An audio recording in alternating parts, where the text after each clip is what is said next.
एक साथ मिलकर रसोई संभालने वाली 4 बहुएं। नेहा, जल्दी से आटा लगा दो, तुम्हारे जेठ जी के ऑफिस का टाइम हो रहा है। मैं जल्दी जल्दी सब्जी बना रही हूँ और कविता फटाफट रोटियां बना देगी। हाँ दीदी, मैं भी कर देती हूँ, आप फिक्र मत कीजिए। थोड़ी देर में आटा तैयार हो जाता है, जिसके बाद कविता आटे की लोई बनाने लगती है और फटाफट रोटियां बेल कर रोटियां बना देती है। कविता की रोटी देख नेहा कविता से बोलती है, अरे वाह कविता, तुम्हारी रोटियां तो बिल्कुल चांद जैसी गोल मटोल है। देखकर मन कर रहा है कि जेठ जी को छोड़कर खुद ही ये सारी रोटियां खा लूं, पर क्या करे, हमारी सास जो है वो हम लोगों को परिवार वालों के साथ बैठकर खाने नहीं देती। सही कहा दीदी आपने, हमारी सास पुराने जमाने की जो है, पर कोई बात नहीं, समय के साथ उन्हें भी अकल आ जाएगी और उन्हें भी ये समझ में आएगा कि उनकी बहुएं कितनी काबिल है। कविता की बात सुनकर वो तीनों देवरानी जेठानी हंसने लगती है। किचन से इस तरह खिलखिलाहट की आवाज सुनकर सविता वहां पहुंचती है और उन तीनों को आपस में इस तरह हंसता देख सविता उनसे सवाल करती है, तुम लोगों की हंसी ठिठोली बंद हो गई हो तो मुझे ये बता दो, खाना बना या नहीं? अरे घर के मर्द बाहर जाने को तैयार बैठे हैं। कितनी बार बोला है 9 बजे से पहले नाश्ता तैयार कर दिया करो, लेकिन नहीं, तुम्हें तो अपनी हंसी ठिठोली दिखती रहती है हर समय। माँ जी, सारा खाना तैयार है, आप बाहर डाइनिंग टेबल पर जाइए, हम अभी खाना लेकर आ रहे हैं। कविता की बात सुनकर सविता कुछ नहीं कहती और वहां से चली जाती है। थोड़ी देर में तीनों बहुएं तरह तरह के पकवान डाइनिंग टेबल पर रख देती हैं और इस तरह अब सभी लोग खाना खाकर अपने अपने काम पर चले जाते हैं। उनके जाने के बाद वो तीनों अपनी सास के साथ खाना खाने बैठती हैं। तभी काजल अपनी सास से बोलती है, माँ जी, मैं क्या सोच रही थी कि अब देवर जी के भी हाथ पीले कर देने चाहिए। वो क्या है ना, उनकी भी उम्र हो रही है। अब आपकी 3 बहुएं ऑलरेडी आपके घर में है, तो क्यों ना आप अपनी छोटी बहू से भी सेवा करवा ले। अब मेरा मतलब है, अब हम चाहते हैं कि हमारी एक देवरानी और आए। हाँ माँ जी, दीदी बिल्कुल सही कह रही हैं, आखिर मुझे भी तो जेठानी होने का अवसर मिलना चाहिए। सब पता है मुझे, तुम लोगों की आपस में पकी हुई खिचड़ी है ये, क्योंकि तुम तीनों से अब रसोई संभाली नहीं जा रही। सविता की ये बात सुनकर अब तीनों बहुएं अपने सर पर हाथ रख लेती हैं, क्योंकि वो अपनी सास को बोलना कुछ और चाह रही थी और उनकी सास समझ कुछ और रही थी। पर कहीं न कहीं सविता को ये रियलाइज होता है कि उनकी तीनों बहुएं बिल्कुल सही कह रही थी और वो थोड़ी देर सोचने के बाद कहती है, वैसे तुम तीनों बिल्कुल सही कह रही हो, विवेक शादी लायक तो हो गया है। कोई बात, शाम को जब मेरे चारों बेटे और तुम्हारे ससुर जी आएंगे तो मैं इस बारे में बात करती हूँ। सविता की बात सुनकर तीनों बहुएं एक दूसरे की तरफ देखती हैं और मुस्कुराती हैं। अब शाम को जब घर के चारों बेटे और ससुर जी घर लौटते हैं और जब सभी लोग खाने की टेबल पर बैठते हैं, तब सविता विवेक की शादी की बात सबके सामने रखती है। सुनिए जी, मैं तो कहती हूँ अब हमारा बेटा बड़ा हो चुका है, अब हमें उसके हाथ भी पीले कर देने चाहिए। बात तो तुम बिल्कुल ठीक कह रही हो सविता। विवेक की शादी की मैं सोच भी रहा था, लेकिन समय ही नहीं मिल पा रहा था कि तुमसे इस बारे में बात कर सकूं। लेकिन पिताजी, शादी ब्याह कोई बच्चों का या गुड्डे गुड़िया का खेल नहीं है। अरे पहले हमें विवेक से पूछ लेना चाहिए, क्या वो शादी से तैयार है? कहीं उसने अपने लिए कोई लड़की तो पसंद नहीं करी? मुझे कोई लड़की पसंद नहीं है, आप लोगों को जैसा ठीक लगे आप वैसा कीजिए।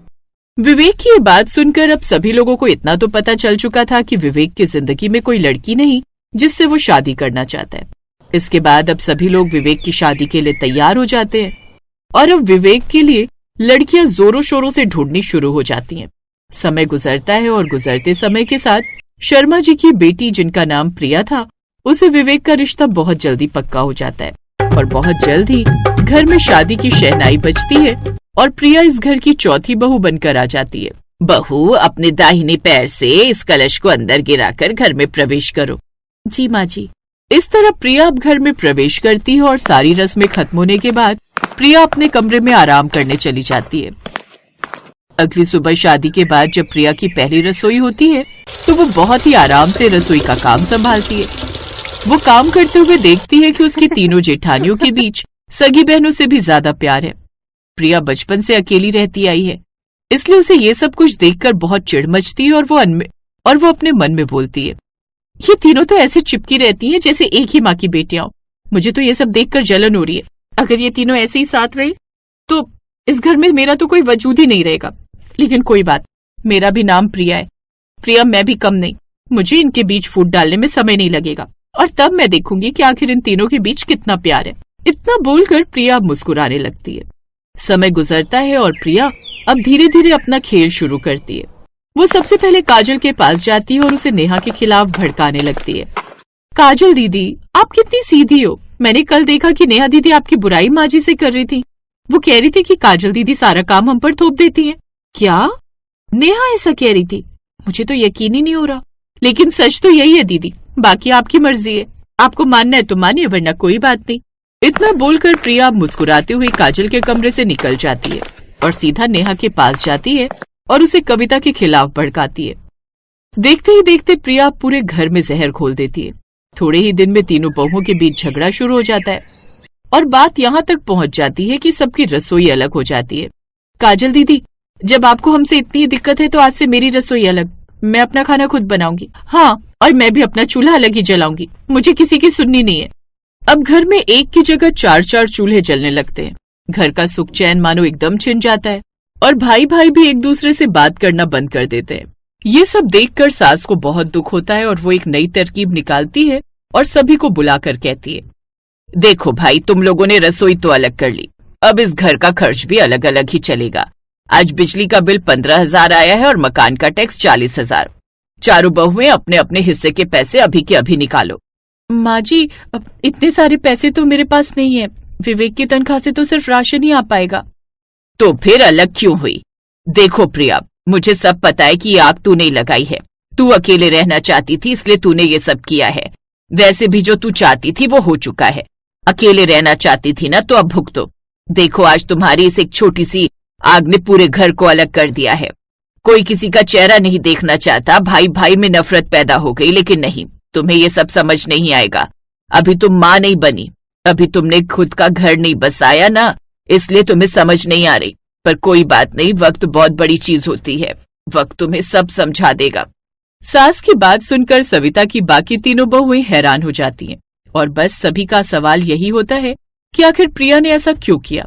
प्रिया, तुमने हम सभी के बीच में फूट डलवाई, आखिर क्यों? अरे हमने तुम्हें अपनी देवरानी नहीं बल्कि छोटी बहन समझा, लेकिन तुमने क्या किया? सिर्फ इसलिए कि तुम अकेले रहना चाहती थी, तुमने हम लोगों को अलग करवा दिया। जाने दीजिए दीदी, इसे समझ नहीं आएगा कि असली परिवार किसे कहते हैं, और हो सके तो मुझे माफ कर दीजिए। जाने अनजाने में मैंने बहुत गलत कदम उठाया है। माँ जी, हम सबको माफ कर दीजिए। हम सभी लोग दोबारा एक होना चाहते हैं, लेकिन प्रिया हमारे साथ होगी या नहीं, ये तो प्रिया के ऊपर है। प्रिया बहू, परिवार वो नहीं जिसमें तू और तेरा पति रहे। परिवार वो होता है जो सब साथ मिलकर रहे, सबकी खुशी सबका दुख एक साथ बांटा जाए। पर तू इन सब से वंचित रही है, इसलिए तुझे पता नहीं। सविता की बात सुनकर प्रिया को अपनी गलती का एहसास होता है। उसे समझ आता है कि उसने अपने स्वार्थ में एक हंसता खेलता परिवार बर्बाद कर दिया है। उसकी आंखों में आंसू आ जाते हैं और रोते हुए वो अपनी सास और बाकी लोगों से भी माफी मांगते हुए कहती है, माँ जी मुझे माफ कर दीजिए। काजल दीदी, नेहा दीदी, कविता दीदी, मैं आप लोगों के प्यार से जलने लगी थी क्योंकि मैं हमेशा से अकेली रही हूँ। मैंने ही आप सबके बीच गलतफहमी पैदा की। अरे पगली, तूने ऐसा क्यों किया? हम तो तुझे अपनी सबसे छोटी और लाडली बहन मानते थे। मुझे माफ कर दीजिए दीदी। आज के बाद हम सब फिर से एक ही रसोई में खाना बनाएंगे और कभी अलग नहीं होंगे। प्रिया अपनी जेठानियों से माफी मांगती है और सब उसे माफ कर देते हैं।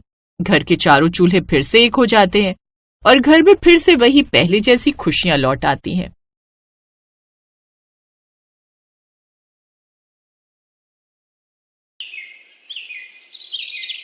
ये क्या कर रही हो माँ?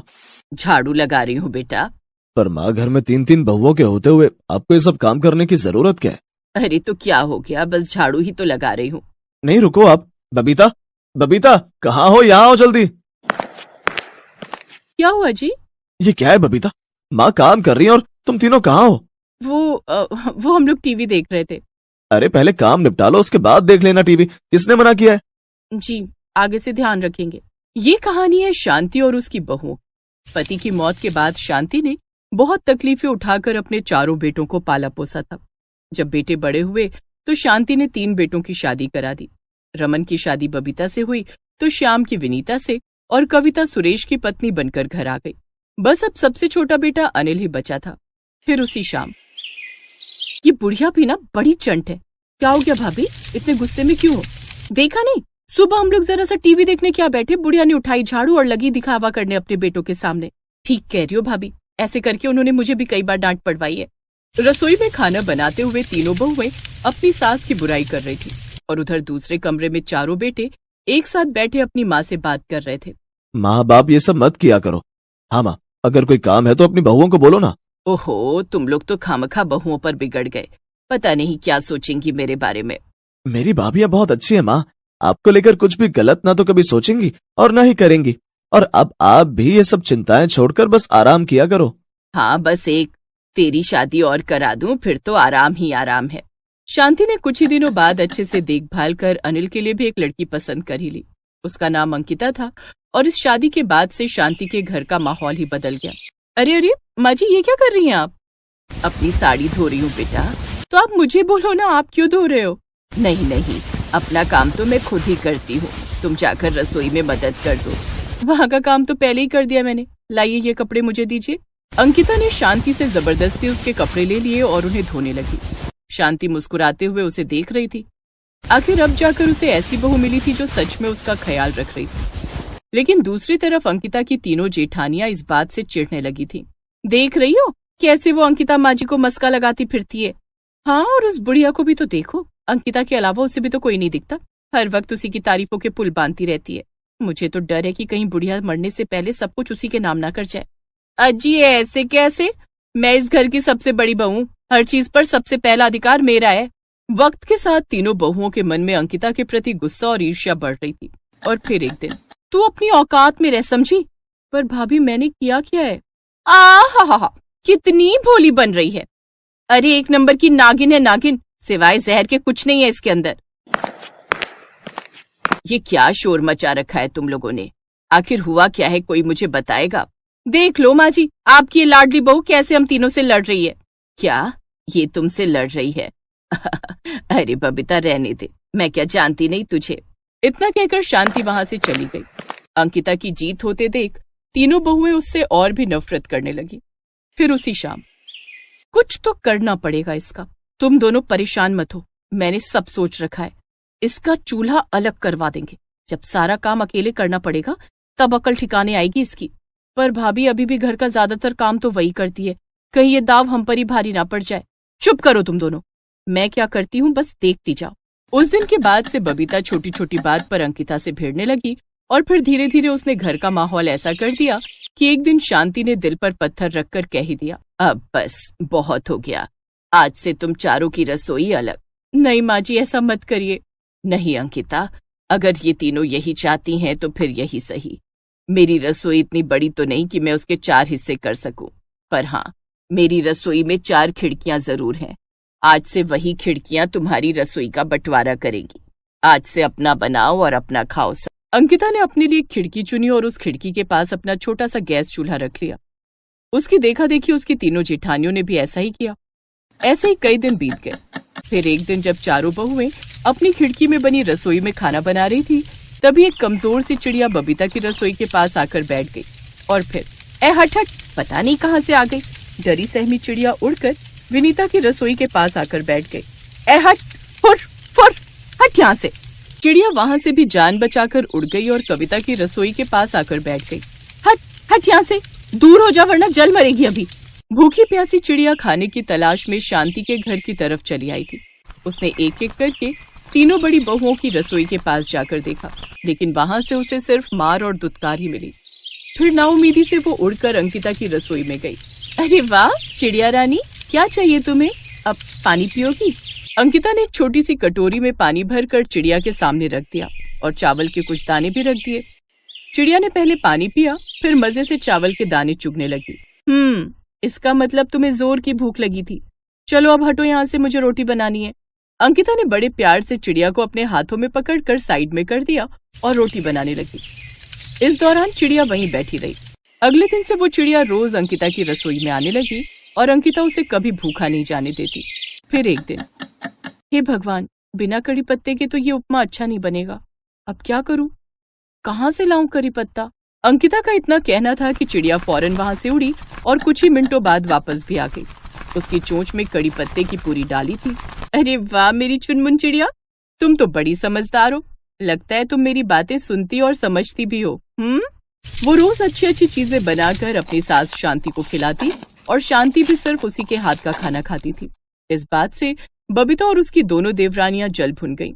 फिर एक दिन, बहुत हो गया, अब इस बुढ़िया और इसकी अंकिता को सबक सिखाने का टाइम आ गया है।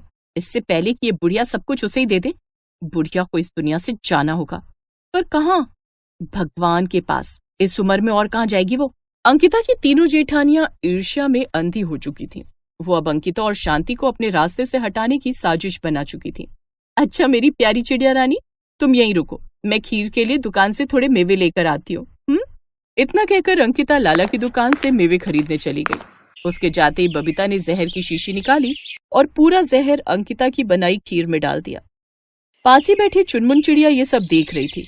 अब बुढ़िया जाएगी भगवान के पास और अंकिता जिंदगी भर के लिए जेल।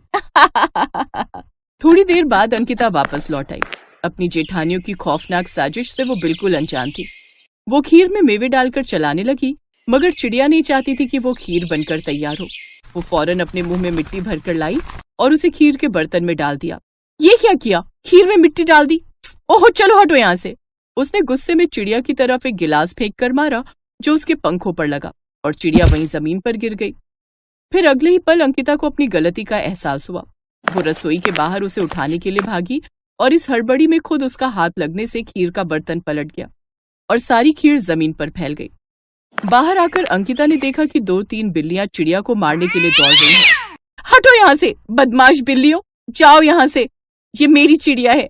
अंकिता ने चिड़िया को बिल्लियों से बचा लिया, लेकिन तब तक एक बिल्ली को जमीन पर फैली खीर दिख गई। वो जाकर खीर चाटने लगी, लेकिन फिर अगले ही पल वो बेहोश हो गई और उसके मुंह से झाग निकलने लगा। ये देखकर अंकिता के होश उड़ गए। उसने खुद पुलिस को घर बुलाया और जब पुलिस ने कड़ाई से पूछताछ की तो अंकिता की तीनों जेठानियों ने सारा सच उगल दिया। उन तीनों को उनके किए की सजा मिली और फिर बताओ, मेरी सगी बहुएं मेरी जान की दुश्मन बन गई और एक चिड़िया ने मेरे लिए अपनी जान की बाजी लगा दी। अंकिता बेटा, जरा मेरी भी तो दोस्ती कराओ अपनी चुनमुन चिड़िया से। ये सुनकर अंकिता ने अपने हाथों से चिड़िया को शांति के हाथों पर रख दिया। शांति ने उसे देखकर लंबी सांस ली और चिड़िया को प्यार से सहलाने लगी।